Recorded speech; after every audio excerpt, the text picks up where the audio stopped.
Hello, Bacho. Let us look at the following question.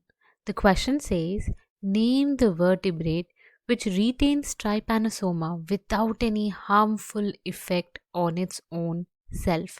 तो इस question में हमसे पूछा गया है कि हमें ऐसे वर्टिब्रेट का नाम बताना है जो कि ट्राइपैनोसोमा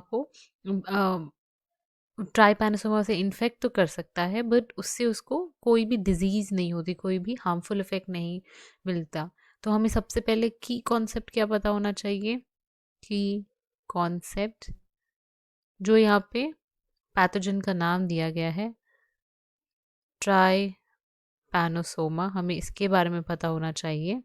तो जो ट्राइपैनोसोमा है वो एक जीनस है प्रोटोजोवन पैरासाइट का। सो ये एक प्रोटोजोआ पैरासाइट, और ये जो ट्राइपैनोसोमा है वो कौन सी डिजीज़ कॉज करता है? वो स्लीपिंग सिकनेस कॉज करता है, स्लीपिंग सिकनेस। और ये किससे ट्रांसमिट होता है?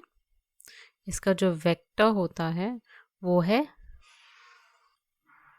सेट्सी फ्लाई। और अब हमें इसमें पूछा है कि और ये आपको ये जो डिजीज़ है वो कन्फाइंड होती है कौन सी एरिया में, कौन सी जगह पे? सब सहारन अफ्रीका में, सब सहारन अफ्रीका। ये जो इन्फॉर्मेशन है वो काफ़ी इंपॉर्टेंट होगी ये बताने के लिए कि कौन सा वर्टिब्रेट है जो ट्राइपैनोसोमा को रिटेन कर सकता है लेकिन हार्मफुल इफेक्ट नहीं होता। क्योंकि जो अफ्रीका के वाइल्ड एनिमल्स हैं, वाइल्ड एनिमल्स ऑफ अफ्रीका, वही वर्टिब्रेट्स हैं जो कि ट्राइपैनोसोमा को रिटेन कर सकते हैं लेकिन उनको कोई हार्मफुल इफेक्ट नहीं होता। और इसका एक रीज़न भी है। अगर हम इसका कुछ एग्जाम्पल देखें, सम वाइल्ड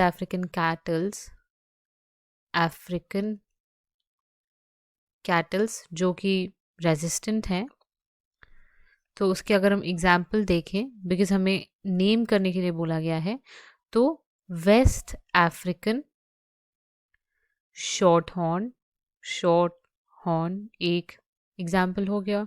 एक और एग्जाम्पल अगर हम देना चाहें तो एन डामा का भी एग्जाम्पल दे सकते हैं। तो ये दोनों जो है वो कुछ वाइल्ड अफ्रीकन कैटल्स हैं जो कि रेजिस्टेंट है ट्राइपैनोसोमा से। इन्फेक्शन तो हो सकता है लेकिन उससे कोई भी बीमारी नहीं होती। सो इसका एक रीज़न है और वो रीज़न ये है कि जो वेक्टर है सेट्सी फ्लाई वो को एग्जिस्ट करती है वाइल्ड लाइफ स्पीशीज़ के साथ, जिसकी वजह से ये जो वाइल्ड लाइफ स्पीशीज़ हैं उनमें ट्राइपैनोसोमा डिजीज़ नहीं कॉज करता। So reason coexistence between tsetse fly and wild animals of Africa. और ये इसलिए है क्योंकि जो सेट्सी फ्लाई है वो उसका इंटरमीडिएट होस्ट भी है ट्राइपैनोसोमा का। सो अगर इंटरमीडिएट होस्ट जिन एनिमल्स के साथ को एग्जिस्ट कर रहे हैं अगर वो एनिमल्स ना हुए तो ये जो सेट्सी फ्लाई है वो भी नहीं होंगी, जिसकी वजह से ट्राइपैनोसोमा अपनी लाइफ साइकिल कंप्लीट नहीं कर पाएगा।